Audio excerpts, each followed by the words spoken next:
अपने दर्शकों को बता दें कि बीजेपी आज लिस्ट जारी कर सकती है।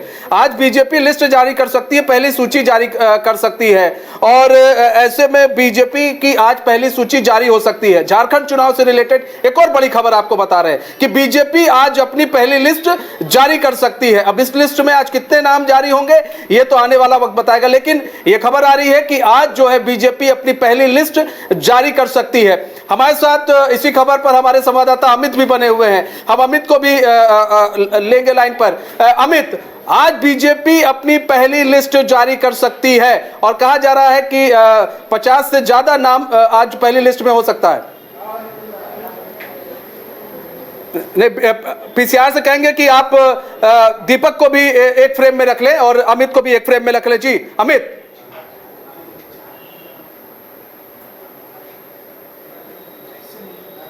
अमित, आपको आवाज आ रही है?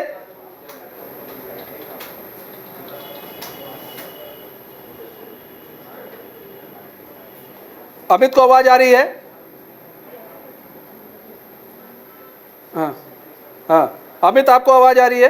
नहीं, लगता है अमित से हमारा संपर्क नहीं हो पा रहा है। हम संपर्क साधते हैं, दीपक के पास चलते हैं। दीपक, पहली लिस्ट जारी हो सकती है, आज सूची पहली जारी कर सकती है। बात कर रहे थे हम यहाँ पर चिराग पासवान और इधर बातचीत चल रही हिमंता बिश्व शर्मा के बीच में। इधर आज पहली सूची जारी कर सकती है, कितने नामों का ऐलान कर सकती है, आज कितने सीटों पर ऐलान हो सकता है, कितनी सीटें आज बीजेपी पहली सूची में रख सकती है?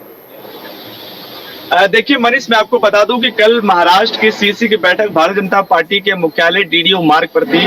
उससे पहले झारखंड को लेकर भी बैठक थी। उसके बाद ये कयास लगाए जा रहे थे कि दोनों सीसी बैठक के बाद जो है भारतीय जनता पार्टी अपने पहले नामों की सूची जारी कर सकती है। आज का दिन बड़ा अहम है कि आज या कल जो है, लेकिन खासकर आज ये माना जा रहा है कि देर रात जो है आज भारतीय जनता पार्टी अपनी पहली सूची जो है वो जारी कर सकती है। और ये भी माना जा रहा है कि भारतीय जनता पार्टी अपनी पहली सूची के अंदर करीबन 35 से 40 नामों की जो सूची है उसके अंदर जो है अपनी पहली सूची जारी कर सकती है, क्योंकि 40 से वो नाम है जिस पर पूरी सहमति भारतीय जनता पार्टी की बन चुकी है कि आखिरकार ये जो पहली सूची है इसके अंदर कोई भी फेरबदल नहीं हो सकता है। लेकिन 10-12 नाम जो लगातार 22 को अपने दर्शकों को बता रहा है कि जो 10-12 नाम है जिसपे सीटों और विधानसभा की चीजें हैं उसको लेकर कहीं ना कहीं मामले पेच फंसता हुआ दिख रहा था। उसकी जिम्मेदारी जगत प्रकाश नड्डा को दी गई थी। तो कहीं ना कहीं जो दूसरी सूची है उसमें तमाम जो वो बदलाव हो सकते हैं वो दूसरी सूची में जारी हो सकती है। लेकिन आज जब भारतीय जनता पार्टी पहली सूची जब जारी करेंगे तो करीबन ये माना जा रहा है मनीष कि 35 से 40 वो नाम होंगे जो पूर्ण तरीके से सीसी की बैठक में सहमति मिली। प्रधानमंत्री नरेंद्र मोदी जो सीसी की बैठक में उन्होंने मुहर लगाई, जगत प्रकाश नड्डा मौजूद थे। उसके अंदर तमाम वो झारखंड के बड़े नेता बाबूलाल मरांडी प्रदेशाध्यक्ष थे, अमर बाउरी में मौजूद थे, चंपई सोरेन जो कि झारखंड के बड़े कद्दावर नेता है वो भी सीसी की बैठक में। और ये माना जाता है मनीष कि सीसी की बैठक में कोर कमेटी के मेंबर शामिल होते हैं। लेकिन आप देखिए क्योंकि इस बार चंपई सोरेन को भी शामिल किया गया तो ये आप मान सकते हैं कि चंपई सोरेन को इस बार दरकिनार नहीं कर रहे हैं। उनके अनुभव और उनके तमाम वोट बैंक का फायदा उठाने की कोशिश भारतीय जनता पार्टी जरूर करेगी। और इसीलिए आज ये माना जा रहा है करीबन 35-40 जो नाम है वो कहीं ना कहीं आज सामने आ सकते हैं। 35-40 नाम आज सामने आ सकते हैं। लेकिन ऐसे में देखिए जो आपने एक अहम कड़ी बताई चंपई सोरेन को लेकर, चंपई सोरेन भी पहुंचे हुए थे। जिस तरह से हमने देखा चंपई सोरेन को आगे रखा गया है, चंपई सोरेन से भी बातचीत की गई है। प्रधानमंत्री ने मुलाकात की, गृह मंत्री ने मुलाकात की, जेपी नड्डा जो कि अध्यक्ष हैं उन्होंने मुलाकात की। तो कहीं ना कहीं जो चंपई सोरेन पर भी काफी भरोसा जताया जा रहा है। देखिए मनीष, बिल्कुल भरोसा जताना ही होगा क्योंकि चंपई सोरेन एक ऐसा नाम है जिनको लाने में भारतीय जनता पार्टी ने बड़ी मशक्कत करी है। कोल्हान के टाइगर के नाम से ऐसे ही ये नाम प्रचलित नहीं है। और देखिए, मैं आपको बता दूं कि सीसी की बैठक भले ही 7:30 बजे शुरू हुई हो, लेकिन उससे पहले झारखंड कमेटी के जो लोग थे उनकी बैठक लगातार सुबह से चल रही थी। 4:30-5 बजे करीब भी एक बैठक हुई जिसके अंदर तमाम झारखंड के स्क्रीनिंग को लेकर बातचीत हुई। और ऐसे में देखिए, असम के कई नेता, चाहे सर्बानंद सोनोवाल हो, चाहे हेमंता बिस्व शर्मा हो, वो मौजूद थे। शिवराज सिंह चौहान मौजूद थे, बाबूलाल मरांडी, अमर बाउरी इसके अंदर मौजूद थे, कई सांसद उसके अंदर मौजूद थे, चंपई सोरेन उसके अंदर मौजूद थे, नरेंद्र मोदी थे उसके अंदर मौजूद। तो ये तमाम जो घटक जो ये नेता थे, ये शीर्ष नेतृत्व को मजबूती प्रदान करने वाले वो नेता हैं। और झारखंड सबसे बड़ा सवाल है और इसीलिए सीसी की सबसे पहली बैठक झारखंड के नाम हुई। तो कहीं ना कहीं मनीष साहब ये समझ सकते हैं कि इस बार झारखंड अपने हाथ से भारतीय जनता पार्टी जाने नहीं देगी। अच्छा, यहाँ पर देखिए, अभी दीपक बात किया जाए तो काफ़ी सारी सीटें हैं, काफ़ी सारी सीटों पर भी चर्चा हुई थी जब दिल्ली में बैठक हुई है। और ऐसे में जो चंपई सोरेन है, चंपई सोरेन को कोल्हान की जिम्मेदारी भी दी गई है कि कोल्हान में आप उसको निभाएं, अपनी जिम्मेदारी को निभाएं। तो क्या लग रहा है कि क्या इस बार जो है चंपई सोरेन ने जब बीजेपी ज्वाइन की, तो क्या लग रहा है कोल्हान के अंदर बीजेपी की मजबूती इस बार दिखेगी?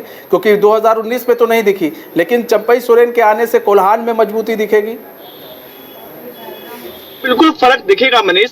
ऐसा नहीं है, जब आप उस गढ़ के मजबूत नेता को जब आप अपने पाले में ले आते हैं तो कहीं ना कहीं वहां का माहौल और वहां का समय आपके फेवर में जरूर हो जाता है। और जिस तरीके से जेएमएम के लिए उन्होंने काम किया, पूर्व मुख्यमंत्री भी वो रह चुके हैं, तो जिस तरीके की स्थिति उन्होंने बनाई वहां पे, तो आप इससे दरकिनार नहीं कर सकते कि उनके चाहने वाले या उनके वोटर्स वहां पे मौजूद नहीं है।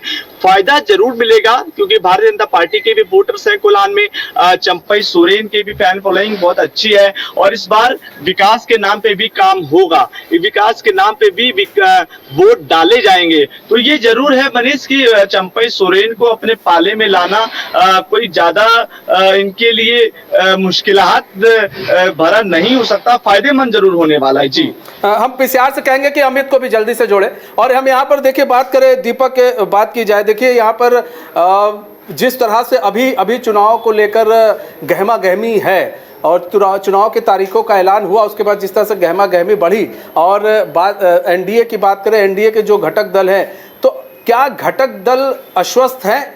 क्योंकि यहाँ पर कई बार देखा गया बयानबाजी हुई, चाहे चिराग पासवान की पार्टी एलजेपी-आर हो, चाहे जेडीयू हो, तमाम लोगों ने कहा कि हम इतने सीटों पर लड़ेंगे, अगर सीटें नहीं मिलती है तो फिर हम स्वतंत्र हैं लड़ने के लिए, लेकिन हम एनडीए के फोल्डर से ही चुनाव लड़ेंगे। एक बात वो ये भी कहते रहे कि हम एनडीए के साथ ही रहेंगे, लेकिन अगर सीटें नहीं मिली तो हो सकता है हम अकेले भी चुनाव लड़ें। देखिए मनीष, एक चीज मैं आपको बता दूं, कल जब हमने अमर बाउरी से बात की तो ये तमाम वो सवालों के जवाब हमने जानने की कोशिश भी की, लेकिन अमर बाउरी साहब कह रहे थे कि हमारे साथ जो सामंजस्य की स्थिति है, तमाम जो घटक दल हैं, जो हमारे सहयोगी हैं, उनके साथ बहुत ही अच्छी तरीके से बने हुए हैं, कोई भी तितर या बितर नहीं है। लेकिन मनीष, इस बात का भी आपको देखना होगा कि भारतीय जनता पार्टी जब सूची जारी करने में इतनी देरी नहीं लगाती है, लेकिन चूंकि इस बार लगातार सूची की बात हो रही है और देरी लग रही है, तो इस बार कहीं ना कहीं ये माना जा रहा है कि सीट शेयरिंग फॉर्मूला सहयोगी दलों के साथ उतने ठीक है। हम दीपक आपको रोकते हैं, दीपक रोकना चाहेंगे। अमित भी हमारे साथ जुड़ चुके हैं, झारखंड से जुड़ चुके हैं, झारखंड की राजधानी रांची से जुड़ चुके हैं, लाइव जुड़ चुके हैं।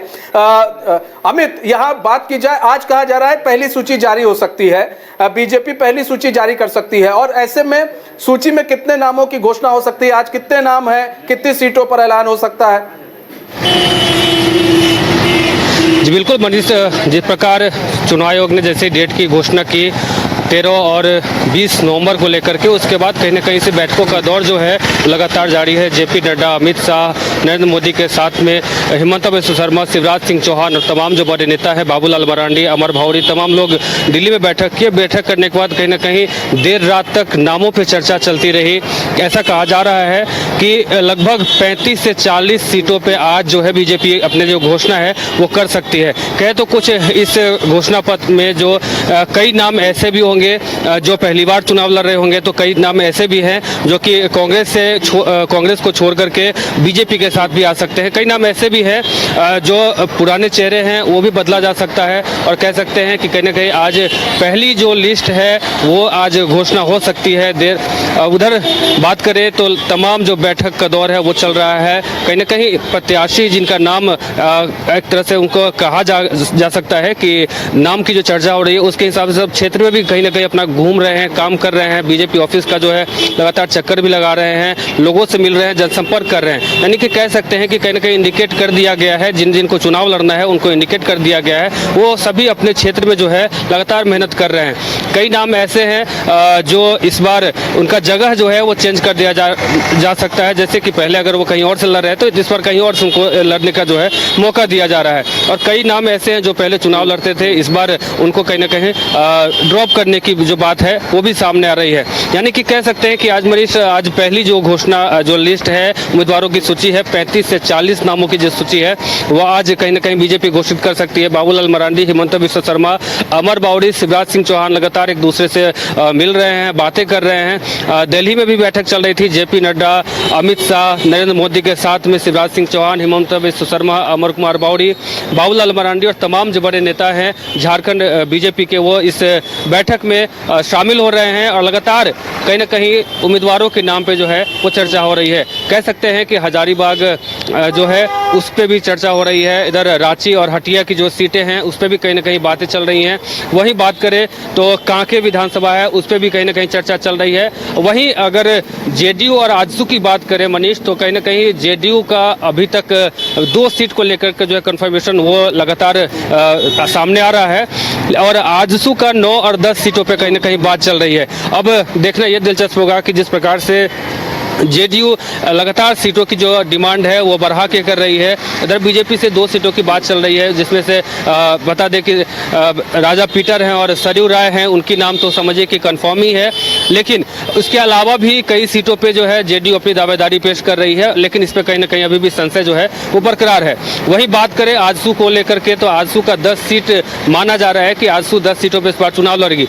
वहीं सबसे अहम बात यह है मनीष की चिराग पासवान जो कि एलजेपीआर के राष्ट्रीय अध्यक्ष और केंद्र में मंत्री भी हैं, उनका कहीं ना कहीं इस चुनाव में एक एंट्री कह सकते हैं। यानी कि बीजेपी जो है अपने कोटे से उन्हें एक सीट जो है इस इलेक्शन में, इस चुनाव में जो है विधानसभा चुनाव झारखंड का 2024 का जो है, इसमें एक सीट उन्हें भी दिया जा सकता है। इस बात पे अभी बैठक चल रही है। हिमंता बिस्वा शर्मा से लगातार चिराग पासवान मिल रहे हैं, बातें हो रही है। अब देखना यह दिलचस्प होगा कि चिराग पासवान को भी कहीं ना कहीं झारखंड में चुनाव लड़ने के लिए एनडीए अपने साथ जो है वो लाने की कवायद जो है कर रही है। जी मनीष। बात करें हम दीपक यहाँ पर बात की जाए, देखिए बात होती है जब चुनाव नजदीक आता है, जब चुनाव होने वाले होते हैं तो ये आता है कि क्या पुराने चेहरों पर भरोसा करेगी पार्टियां, तो क्या बीजेपी पुराने चेहरों पर भरोसा करेगी? और अगर जिनके टिकट बदले जाएंगे, जिनको टिकट नहीं मिलेगा, तो क्या इसको लेकर भी क्या पीएम नरेंद्र मोदी ने बातचीत की है? क्योंकि हमने देखा था लोकसभा चुनाव में सांसदों को बुलाया गया था, पीएम मोदी ने बुलाया था, सांसदों के साथ बैठक की थी और उन्होंने ये स्पष्ट कर दिया था लोकसभा चुनाव में कि भाई देखिए चुनाव है, हमारे साथ घटक दल भी, हमारे साथ कई ऐसे दल हैं एनडीए फोल्डर में जिनको सीटें देनी होंगी, तो ऐसे में कई सांसदों को टिकट नहीं भी दिया जा सकता है। तो क्या इस बार भी विधानसभा चुनाव को लेकर ये चीज़ क्लियर कर दिया गया है? दिल्ली के अंदर ये मैसेज जो है देने के लिए कहा गया है जिस तरह से मीटिंग हुई थी? Bharatiya Janata party return policy पे विश्वास नहीं करती है। भारतीय जनता पार्टी इस बात पर विश्वास करती है कि जिस युद्ध के मैदान में वो लड़ने जा रही है, उस युद्ध के मैदान में वो कितनी जीत हासिल करती है, इस पे सबसे ज्यादा जोर उनका रहता है। और इसका जीता जागता उदाहरण आप मोदी कैबिनेट से ले सकते हैं। स्मृति ईरानी को मंत्रिमंडल में जगह नहीं मिलना, जिस तरीके से और भी जो दूसरे नेता थे उनके टिकट को काटा गया। लेकिन देखिए भारतीय जनता पार्टी इस जीत पर दावेदारी करती है कि जिस भी चेहरे के आगे वो चुनाव लड़ा रही है वो कितनी सक्षम है उस जगह के लिए। और विधानसभा चुनाव के लिए भी भारतीय जनता पार्टी की एक पॉलिसी लगातार तय है। आपने देखा होगा कि जब सीसी की बैठक हुई तो जगत प्रकाश नड्डा के हाव भाव ही बता रहे थे कि इतना आसान झारखंड का चुनाव नहीं है। एक एक चेहरे पर बड़ी बारीकी से जो है इस बार काम किया गया। एक एक चेहरे पर किस तरीके से वो लड़े जाएं उसको लेकर चिंतन और मंथन हुआ। और यही बात है कि लगातार जब एक बड़ी पार्टी एक विधानसभा चुनाव के लिए जब चेहरों पर 5-5 घंटे जब मंथन करती है और उसके बाद उसके पीछे भी जो उसके कमेटी के जो लोग हैं, जो उनके शीर्ष नेतृत्व के नेता हैं, वो लगातार पूरे दिन बैठक कर रहे हैं, एक एक पार्टी से अलग अलग मुलाकात कर रहे हैं, तो आप समझ सकते हैं कि ये आसान नहीं है। क्योंकि भारतीय जनता पार्टी के लिए जरूरी नहीं है कि दोबारा उस चेहरे को वापस लाया जाए, क्योंकि 2019 के चुनाव से भारतीय जनता पार्टी ने जरूर सीखा है और इस बार वो यही चाहेगी कि उन चेहरों को आगे लाया जाए जो कि भारतीय जनता पार्टी को जीत हासिल करके झारखंड की सियासत में उनको लाया जाए। इस पे सबसे ज्यादा जोर मनीष रहने वाला है। जी। मतलब कहीं ना कहीं जो है उन चेहरों पर ज्यादा फोकस किया जाएगा जो उन सीटों पर जीत सकते हैं, जिनकी जो वहां पर विधानसभा चुनाव में जो भागीदारी है जो उस सीट पर ज्यादा है, उसी पर बीजेपी भरोसा करेगी, उसी को शायद टिकट दिया जाएगा। फिलहाल बहुत बहुत धन्यवाद आप दोनों ही लोगों का हमारे साथ जुड़ने के लिए और तमाम जानकारी साझा करने के लिए। 5 राज्य, 61 शहर, 150 प्रोजेक्ट और एक वास्तु विहार। नई सोच, नया घर। बनाए रखिए अपना प्यार, सेवा में है वास्तु विहार।